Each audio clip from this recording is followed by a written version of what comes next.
Salut les amis, c'est Samuel, nouvelle vidéo aujourd'hui, et bien du Sideshow figurine 1/6, licence Marvel, et on est parti sur les X-Men. Alors pourquoi cette figurine? Et bien depuis peu, je regardais justement cette figurine de Magneto qui m'intéressait, et j'avais peur que Sideshow ne sorte que ce personnage et pas les autres. Et puis se sont suivis Wolverine, on a eu également Cyclope, et puis maintenant Gambit. Maintenant que j'ai confirmation que Sideshow continue les X-Men et qu'on va avoir une superbe ligne de X-Men version comics, j'ai décidé de commencer cette licence. Alors Magneto, c'est pas une nouveauté, figurine qui est sortie il y a un an, suivra la figurine de Wolverine que j'ai reçue ce jour et dont je vous ferai la vidéo également, et puis on aura Cyclope, Gambit et toutes celles qui vont arriver par la suite. Visuel de la boîte, c'est la version régulière, pas la version exclusive. La version exclusive avait un item supplémentaire qui était le casque du professeur Xavier. Ici donc version régulière, la boîte reprend le visuel de la figurine sur fond violet, forcément les coloris de Magneto, 6 scale sur le bas, on a un visuel dessiné également plutôt comics sur le bas de la boîte, Magneto Marvel et le logo des X-Men là-haut. Sur le côté, on a le prolongement de la boîte avec de nouveau un petit dessin ici crayonné. Sur l'arrière de la boîte, on a la figurine en pose également avec sideshow.com et de nouveau de la BD ici en dessous. On revient à la même chose ici. Au-dessus, il y a juste Marvel et en dessous, pareil. On est parti pour le contenu. À l'intérieur de la boîte, on a donc le petit slipcover carton qui prend les deux emballages en un seul. Et puis, il y a deux étages qu'on va découvrir ensemble, ainsi que le contenu. La boîte est donc en deux étages. Je mets tous les éléments et je vous les fais découvrir. Au niveau des éléments, voilà de quoi est composée la boîte. Il y a des mains, un casque vide, un visage démasqué de Magneto, la figurine et puis le socle. On détaille tout ça. Au niveau du socle, on a un socle typique de chez Sideshow, Marvel écrit, pas d'inscription Magneto ou quoi que ce soit, juste un effet peut-être magnétique, un effet représenté. Je sais pas trop ce qu'ils ont voulu faire avec ce socle. C'est des socles qui sont quand même assez grands. Je suis pas trop fan moi de la forme des logos et puis ils sont super épais. Je pense que moi personnellement, comme d'hab, j'utiliserai un socle ovale de chez Hot Toys. La tige, alors la tige elle est super spéciale puisqu'elle est en deux éléments. On a une tige classique et puis une tige qui vient se déplier, j'ai l'impression. Je regarde, qu'est-ce que c'est que cette tige?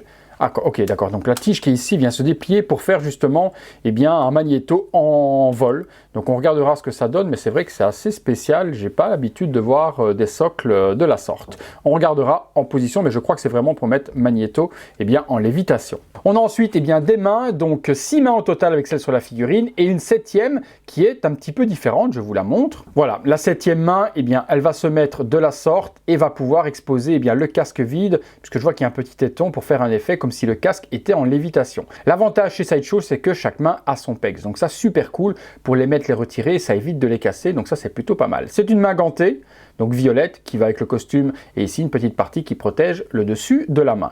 Donc la partie, par contre, effet, est une petite partie en plexi transparent avec le téton pour venir clipser, mais je vous montre ça juste après. Les autres mains, il y a des mains totalement ouvertes de la sorte, même bizarre au niveau des petits doigts. Est-ce que c'est, peut-être pour faire un effet comme s'il levait quelque chose. On verra ce que ça donne lorsqu'on le mettra sur la figurine. Donc pareil avec leurs petits pegs associés. Et puis on a des mains qui sont un peu plus agressives, un peu plus démoniaques également. J'aime bien la texture qui est donnée aux mains. On a vraiment l'impression d'avoir du cuir. C'est plutôt bien géré de la part de Sideshow. On a ensuite un casque vide. Donc casque vide, on le voit à l'intérieur, il y a le petit trou qui est juste là. Et donc justement, cette main va être mise à l'intérieur avec le petit trou qui est là pour faire le casque en lévitation lorsqu'on mettra le visage décasqué. La peinture du casque est juste exceptionnelle.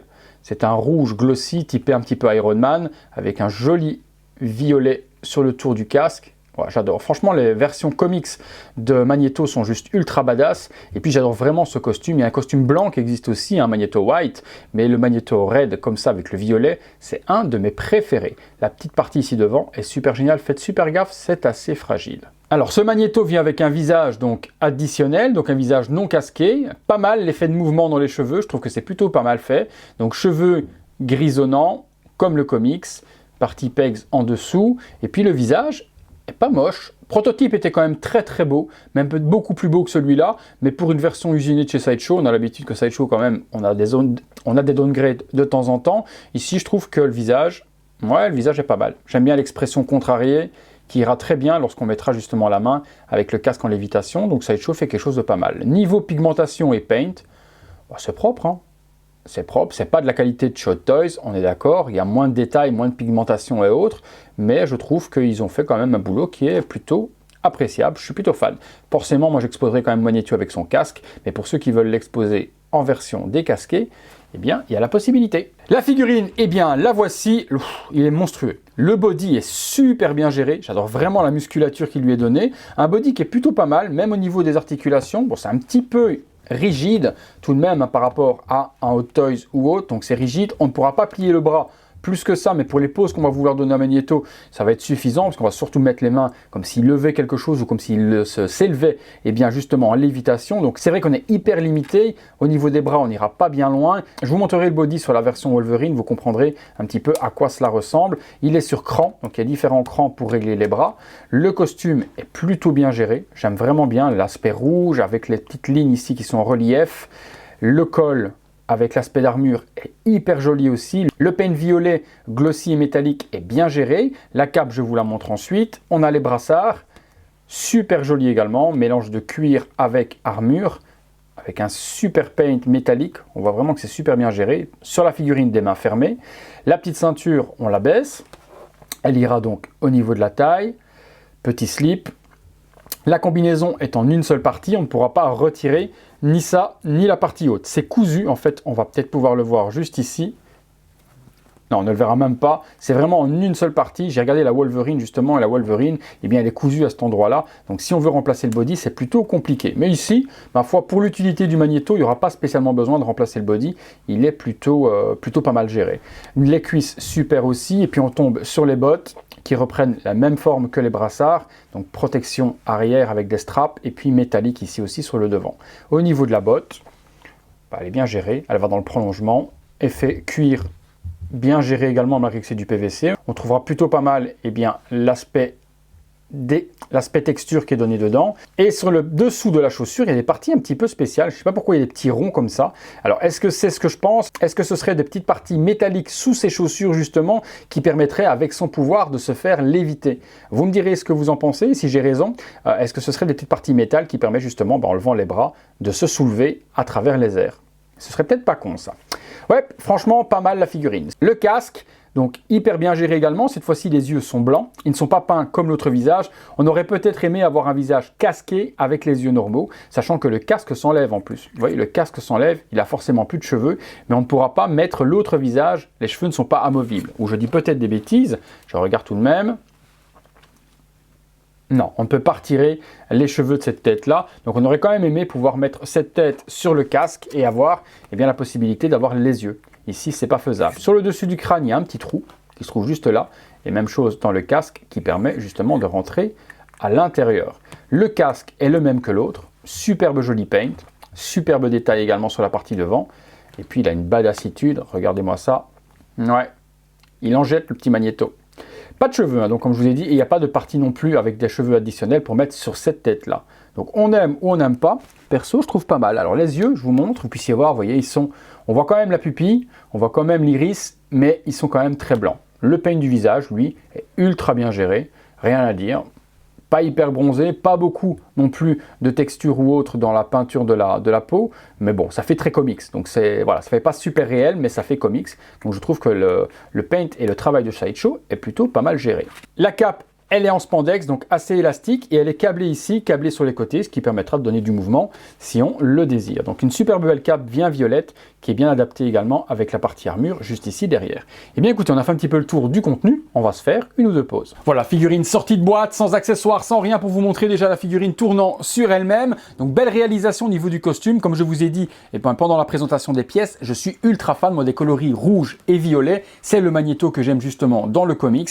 Je préfère faire une licence justement X-Men Comics où on aura toujours le même personnage qu'une licence film où l'acteur risque de changer. Actuellement, c'est Michael Fassbender qui joue le rôle de Magneto dans les X-Men, mais qui dit que demain ce sera pas un autre. Donc je préfère avoir une version comics qui va rester intemporelle. On va accessoiriser tout ça et faire différentes poses un peu plus dynamiques. Voilà, petite pause en lévitation, justement en train de se lever avec ses pouvoirs et je pense, comme je vous ai dit, avec les parties qui sont sous ses chaussures.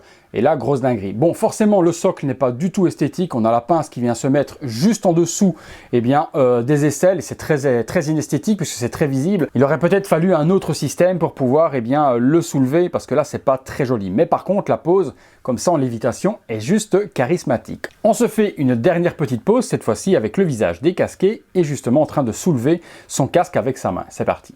Voilà les amis, dernière pause avec justement son casque enlevé en train de le faire léviter avec son pouvoir et justement son visage démasqué où on peut voir la superbe réalisation de la part de Sideshow sur cette version comics de Magneto. Une superbe figurine. On va passer sur la conclusion, je vais vous donner mes points forts et mes points faibles sur cette figurine. Elle n'est pas parfaite et je vais vous en parler, mais il y a quand même de bonnes choses à dire dessus. C'est parti pour la conclusion. Voilà les amis, conclusion sur ce Magneto de chez Sideshow, figurine 1/6, licence comics du coup et pas du tout un film. Une belle réalisation de la part de Sideshow. Comme je vous ai dit justement pendant les pauses, elle n'est pas parfaite et le gros point faible de ces figurines Sideshow, toutes confondues, c'est le body. C'est vraiment le corps qui est d'un autre temps, qui est d'une autre époque. On a l'impression d'avoir des corps de Big Jim ou de G.I. Joe quand on était gamin.